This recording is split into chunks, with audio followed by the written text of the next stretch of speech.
Hey guys, it's me, Kari. Excuse me. And here's a continuation of Girl Interrupted.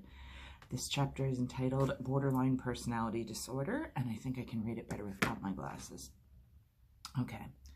An essential feature of this disorder is a pervasive pattern of instability of self-image, interpersonal relationships, and mood, beginning in early adulthood and present in a variety of contexts. A marked and persistent identity disturbance is almost invariably present. This is often pervasive and is manifested by uncertainty about several life issues, such as self-image, sexual orientation, long-term goals, or career choice, types of friends or lovers to have, and which values to adopt. The person often experiences this instability of self-image as chronic feelings of emptiness and boredom. Interpersonal relationships are usually unstable and intense and may be characterized by alternation of the extremes of over-ideation and devaluation. These people have difficulty tolerating being alone and will make frantic efforts to avoid real or imagined abandonment. Affective instability is common. This may be evidenced by marked mood shifts from baseline mood to depression, irritability, or anxiety, usually lasting a few hours or rarely for more than a few days. In addition, these people often have inappropriately intense anger with frequent displays of temper or recurrent physical fights. They tend to be impulsive, particularly in activities that are potentially self-damaging, such as shopping sprees, psychoactive substance abuse, reckless driving, casual sex, shoplifting, and binge eating. Recurrent suicidal threats, gestures or behavior, and other self-mutilating behavior, for example, wrist scratching, are common in the more severe forms of the disorder.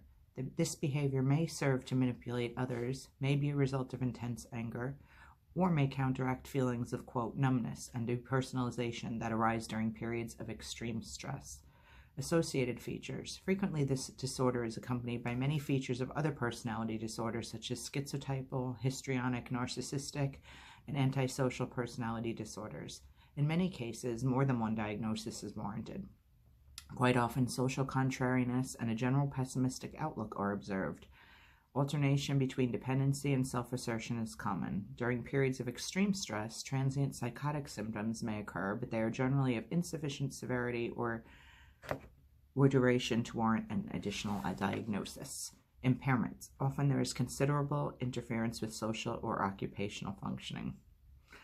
Complications. Possible complications include dysthymia, depressive neurosis, major depression, psychoactive substance abuse, and psychotic disorders such as brief reactive psychosis. Premature death may result from suicide. Sex ratio. The disorder is more commonly diagnosed in women. Prevalence. Borderline personality disorder is apparently common. Predisposing and familial patterns, no information. Differential diagnosis. An identity disorder. There is a similar clinical picture, but borderline personality disorder preempts the diagnosis of identity disorder if the criteria for borderline personality disorder are met. The disturbance is sufficiently pervasive and persistent and is unlikely that it will be limited to a developmental stage. All right. We'll drop off right here with just that one chapter. With a little aside, I do personally have borderline personality disorder. I was only diagnosed within the past year or so, and I am 49 years old now, and been under the care of a social worker as my psychologist for about 6 years, and under the care of a psychopharmacologist in the form of a nurse practitioner, psychiatric nurse practitioner, for about a little more than a year. So that's a diagnosis can definitely be made later in life. Pervasive depressive disorder and generalized anxiety I've known about for at least 6 years. The depression all my life pretty much, but the generalized anxiety for about 6 years. Like I said, the borderline thing is recent. Hoarding disorder I have been diagnosed with as well, although it is a more mild case than many others. That's neither here nor there. It's another diagnosis. And now my therapist is considering that I may possibly have ADD. So she would like that to be something that I explore with my psychopharmacologist at some point in the future. We haven't done that yet. She hasn't sent me a survey or, any type of questionnaire to determine if I have that or not. which is so weird to me that like something as simple as like 10 questions and they form the basis of a diagnosis on that.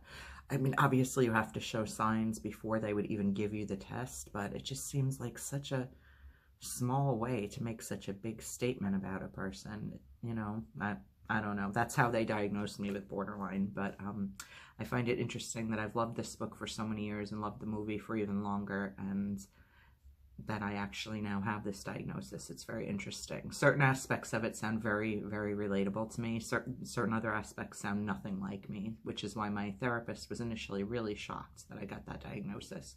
I guess the narcissism and the selfishness and the histrionic behavior is really emphasized when people, you know, are typically diagnosed with those things, and those are not necessarily things that I display, but some of the other stuff definitely rings true.